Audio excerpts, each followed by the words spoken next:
I was hooked. After that first little taste of it, I craved more. When you use alcohol and drugs over time, your brain starts to change. I went from being a straight A student to not going to class, not doing my homework. We were interested in whether long-term marijuana users showed IQ decline. It's just once you get used to the drug in your body, you can't stop. Like, you need it. You really don't have it under control, and then you start to lose everything. Addiction produces profound changes in brain chemistry. I absolutely believe that addiction is a brain disease.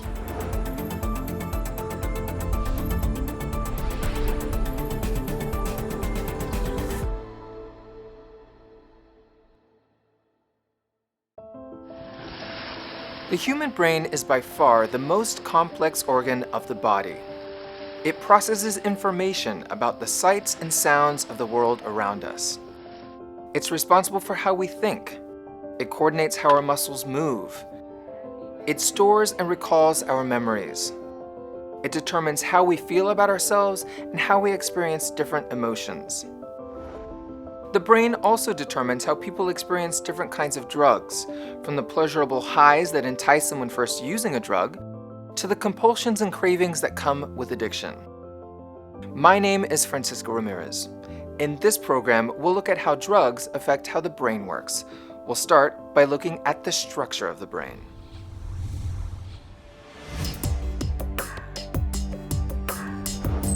Drugs affect different parts of the brain. While these parts interact in complex ways, they have different functions. Located at the base of the brain is the amygdala. It plays a central role in emotions. Research has shown that drug use can cause changes in the amygdala that affect our moods. The hippocampus plays a critical role in learning. It consolidates new information so that it becomes part of our long-term memory, including memories associated with drugs. The nucleus accumbens, often called the pleasure center, is a cluster of nerve cells near the center of the brain. Anything pleasurable activates this part of the brain, including food, sex, and drugs. The nucleus accumbens is part of the brain's reward pathway, which also includes the prefrontal cortex. Located at the front of the brain, the prefrontal cortex is in charge of abstract thinking and is important for regulating our behavior. Listen to Leslie Walker, who runs an adolescent substance abuse program. The prefrontal cortex is the last part of the brain to be developed, and it's the part of the brain that deals with impulse control, judgment, figuring out what you're going to do with your emotions. The prefrontal cortex plays an essential role in keeping us from making decisions that we're going to regret, and that includes decisions about substance use and abuse. Do drugs pose even greater risks to teens and young adults? Are they more susceptible to the risks of becoming addicted? These are not new questions, but recent brain research has provided new insights that may help answer them. Important clues come from looking more closely at the cells that make up the different parts of the brain and how these cells communicate with each other.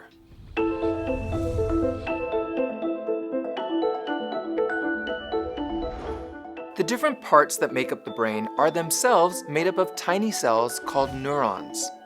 The brain has around 100 billion neurons, and each of these neurons communicates with up to 200,000 other neurons. Cells in the brain talk to one another, and the way they do that is through different chemicals that we call neurotransmitters. Neurotransmitters are the chemicals that allow brain cells to talk to each other. There are many different neurotransmitters in our brains, and each neurotransmitter plays specific roles. A burst of the neurotransmitter dopamine in the brain's reward pathway, for example, plays a role in feelings of great pleasure. Think of things that make you feel good, perhaps listening to music, or a kiss, or riding on a roller coaster. All these things make you feel good because they temporarily cause a surge of dopamine in your brain's reward pathway. The reward pathway is also important for our survival. It provides the reward we need to sustain life. So it's the reward associated with reproducing, and it's the reward associated with quenching your thirst or quenching your hunger. It's a very primitive part of the brain that has probably the biggest impact on sustaining life. But addictive drugs can hijack the reward pathway in harmful ways. And that gets us back to the point of this program, how our brains are affected by drugs. When people first start using drugs, including alcohol, it isn't because the drugs make them feel bad. They make them feel good, or at least better, and at least for a while. To this day, I will always remember the first time I ever had vodka. And it was the burn on the way down, the way it made me feel, the way it altered my mind, and I finally felt like I was good enough. And that was a high that I chased for the rest of my life. When I first started smoking, oh yeah, it was a great feeling. I loved it. Brain researchers use sophisticated imaging techniques to observe and measure changes to the brain caused by drugs, particularly chemical changes involving the neurotransmitter dopamine. The more a drug raises dopamine, the more addictive the drug is. Studies will show a single dose of caffeine can raise dopamine levels 150%. But a drug like cocaine can raise it 5,000%. And a drug like methamphetamine, hundreds of thousands of percent. All addictive drugs trick the brain's reward system into becoming activated, so you think you did something good when you didn't. Experiments with animals have shown that drugs can hijack the reward pathway so that drugs become even more important than their own survival. Studies have shown in animals that if given the choice to self-administer a drug or food and water, they will pick the drug every time to the point where it will be fatal, where they'll die of either dehydration or starvation. For people too, drugs essentially hijack the brain's reward pathway so that school, work, safety, and survival take a back seat.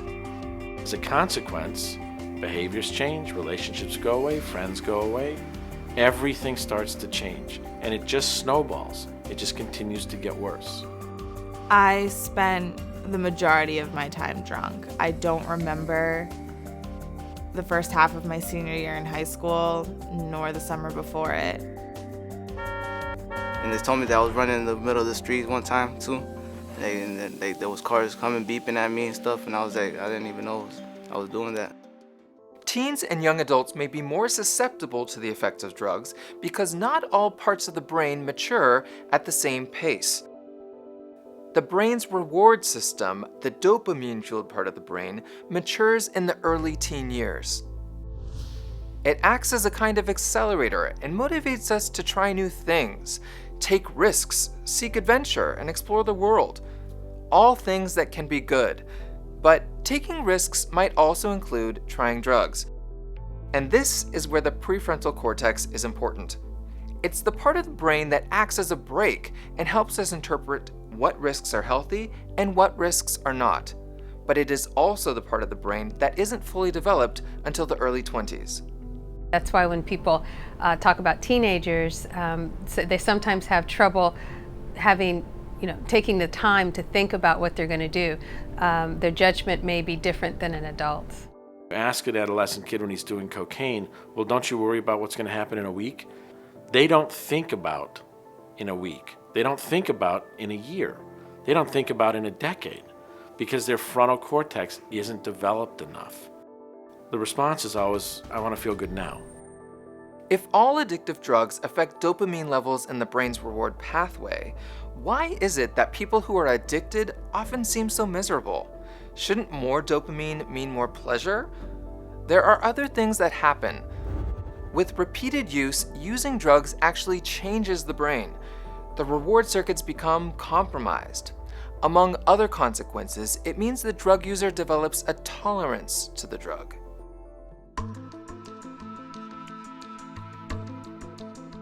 Tolerance. A state in which a person no longer responds to a drug in the way that person initially responded. That's the dictionary definition, but what does it really mean? Listen to someone who knows firsthand. That same kind of high you get the first time, honestly, you'll never be able to experience again. You start to realize that one blunt isn't doing it. Maybe instead of just like 1 or 2 a day, then you start going 3 or 4 a day, and 4 or 5 a day, and then so on and so forth to the point where it doesn't even matter how many a day you're going with. When you use alcohol and drugs over time, your brain starts to change. And what used to get you drunk, maybe 3 or 4 drinks, doesn't work anymore. And you have to use 4, 5, 6 or more drinks in order to get the same effect. Same thing happens with drugs. The longer you use it, the more you have to use in order to get the same effect. When people abuse drugs, the reward pathways become compromised in different ways. Alcohol, meth, and ecstasy are drugs that actually kill neurons in the brain. Cocaine affects nerve cells in a different way, by reducing the number of dopamine receptors on neurons. If you lose dopamine receptors, you lose the ability to feel pleasure from things. What that then means is that drug no longer produces the euphoria that it used to. And what happens is people start to use more of the drug.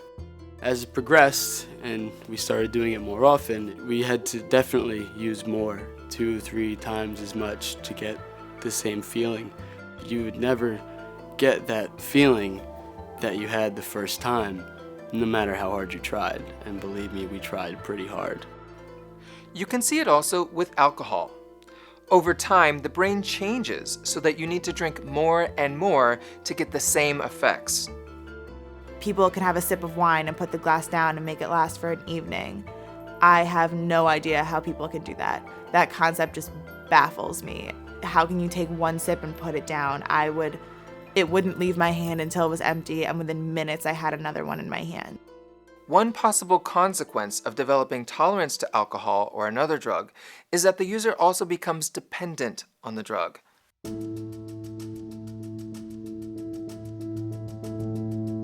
Dependence. A state in which a person can function normally only in the presence of a drug. The process of becoming dependent on a drug is one in which you do the drug and at first it feels good. But as you keep doing it, the brain adjusts so that the drug doesn't make you feel quite as good anymore. Eventually, the brain can't function without the drug. So if you stop using it, you feel bad. Now, you need to do the drug just to feel okay. If you talk to people who are addicted to heroin, they don't get much pleasure out of the heroin anymore. What they get is relief, because without the heroin, they feel horrible. It would be the cold sweats, throwing up a lot, your legs would ache. It's probably the flu and the cold times 1,000. That's when it started to scare me because I wasn't even enjoying getting high anymore. It was just, how can I feel normal again? That's the worst feeling in the world. You're not even having fun when you're getting high. It's not like the first time. The more alcohol and drugs you use, what you start finding is that you can't function normally. Like in the morning, you can't get up without help from alcohol or drugs. That at night when you're tired and you want to go to sleep but your mind is racing, you have to take something in order to calm down. That in class you can't pay attention because all you're thinking about is sort of where you're going to get the next hit. I couldn't wake up in the morning without having alcohol in my system. I was shaking and sweating and nauseous, and when I wasn't drinking, people thought I was sick. The problem is every time you take drugs or alcohol to feel more normal, then the symptoms will come back even worse. So it makes a downward spiral. It gets harder and harder to get back to normal. That's all you're really kind of trying to do all day is just not feel sick. I had to use quite a bit to feel like I could get through the day. Researchers now agree that with continued drug use, changes in the brain can cause major changes in behavior. Drug use becomes central to the user's life. At some point, what started out as voluntary use becomes involuntary and compulsive. The user has become addicted.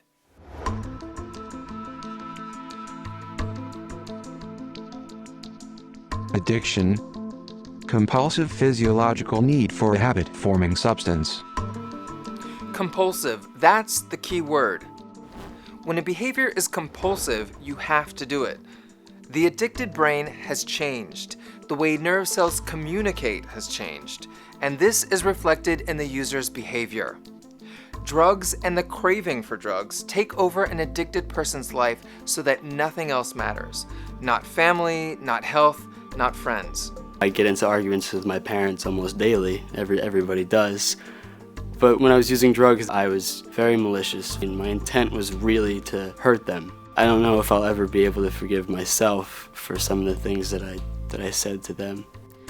I would get in fistfights with various people, girls, guys. You could have been 6'8", 290 pounds, and I would have thought I could take you. Addiction is when you do something over and over again, you get a bad response, and you get back up the next day and you do it again thinking it's going to be different because you need it, because you want it, because you think it's what's going to help you stay normal. And you see people lose everything, and you would think, oh, now they're going to stop. No, they're not. They're going to keep using. It doesn't really matter to you what people think about you, how you think about yourself. The drugs really control your life.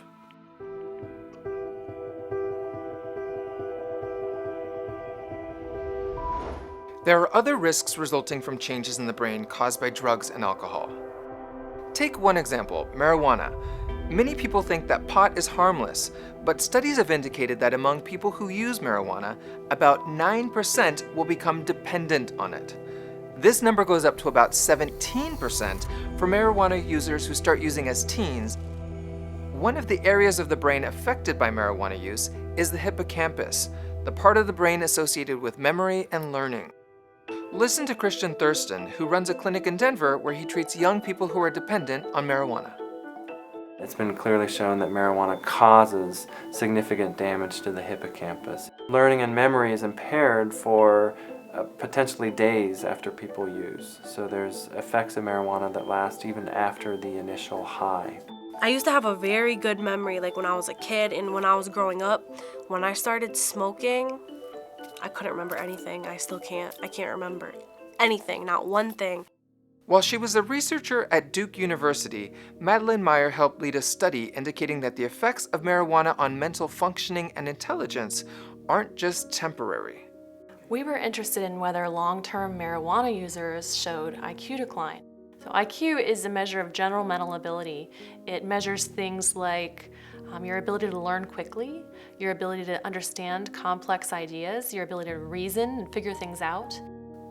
We found that people who started using before age 18 showed IQ decline, but those people who started using after age 18 didn't show IQ decline, which suggests that there's something very specific about the adolescent brain and how marijuana is affecting it. I'm not saying that 18 is a safe age to use. We don't know. We know that brain development continues up through the 20s. Another important issue is that addiction is closely related to mental health problems such as depression and anxiety. Someone who feels depressed or anxious might try to feel better by using drugs. The drug problem can make the mental health problem worse, and the mental health problem can make the drug problem worse. I didn't get drunk just for the fun of it. I just got drunk to take away the pain and anger inside of me. The alcohol did make the depression stronger. It caused me to have suicidal thoughts and thoughts about killing myself and ending the misery. One reason why addiction and mental illness may be so closely related is that both affect the amygdala, the region of the brain associated with strong emotions. The amygdala is part of the limbic cortex. The limbic cortex is that part of your brain that's really tied into your emotions. How do you feel? Happy, sad, angry, frustrated? And when you start to alter that, you get right to the very gut of, the human condition, who you are as an individual. Just as mental illness is recognized as a disease of the brain, researchers also feel that addiction is a disease of the brain. Addiction produces profound changes in brain chemistry. There's no question in my mind that addiction is a brain disease. If addiction is a brain disease, then just like other diseases such as cancer or diabetes, it needs to be treated. But treatment can be difficult because the brain of an addicted person has changed. For treatment to be successful, the brain needs to be changed again, to be reprogrammed.